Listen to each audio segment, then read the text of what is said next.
देश में जगह जगह बाढ़ और दिल्ली राजधानी तक में बाढ़ की नौबत है और हमारे साथ जल पुरुष राजेंद्र सिंह जी हैं। राजेंद्र जी, अगर कहा जाए तो इस बार देश की राजधानी में भी बाढ़ आ गई। बाकी शहरों की बात क्या करें, देश की राजधानी में किस चीज़ की कमी रही, क्या वजह मानते हैं, क्या बड़ी वजह रही?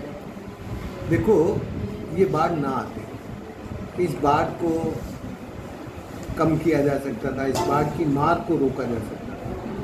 लेकिन हमारे जितने भी कैनाल सिस्टम हैं, उन कैनाल सिस्टम में एक बूंद भी पानी खुला नहीं गया, सब बंद है, अभी भी बंद है।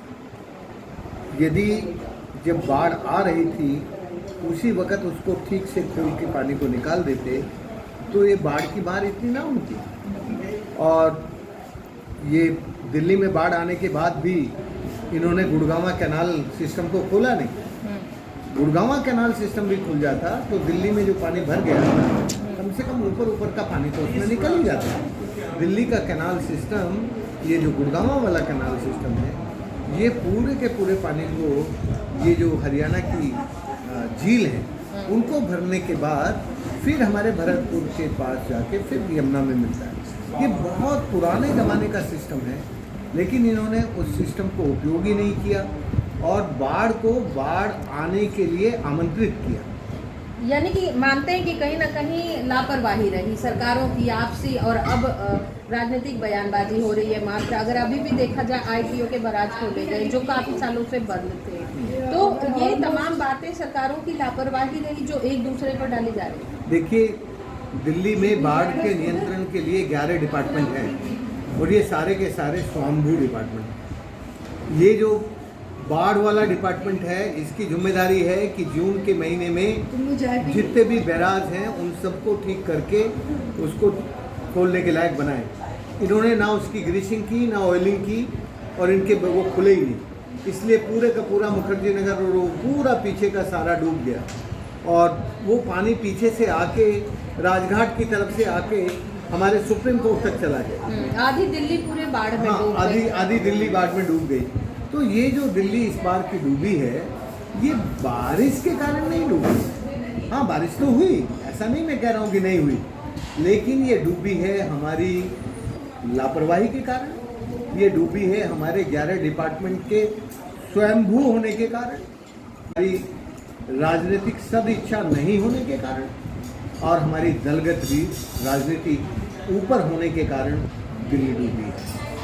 क्या मानते हैं आप? काफ़ी दिनों से नदियों पे काम कर रहे हैं, पानी पे काम कर रहे हैं, इसलिए आपका नाम भी जल पुरुष आपको कहा गया, वाटरमैन कहा गया।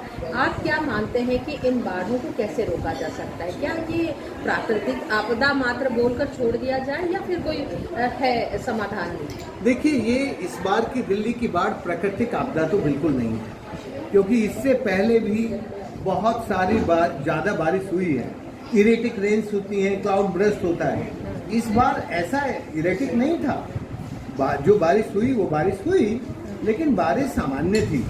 इस सामान्य बारिश में इतनी भयानक बाढ़ का आना, ये तो बिल्कुल मानव निर्मित बाढ़ है, ये प्राकृतिक बाढ़ नहीं है।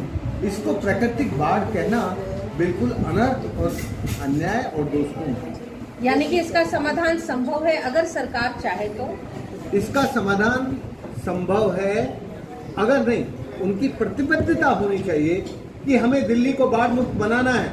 तो दिल्ली को बाढ़ मुक्त बनाने के लिए दिल्ली के पास 3 गहरे अध्ययन है। दिल्ली का जो ड्रेनेज सिस्टम है, दिल्ली का ड्रेनेज सिस्टम का अध्ययन, इतना अच्छा अध्ययन हुआ है कि हमारे पास छोटी छोटी ड्रेन के रिकॉर्ड्स हैं। ये जो ड्रेन के रिकॉर्ड्स हैं वो आज हम भूल गए।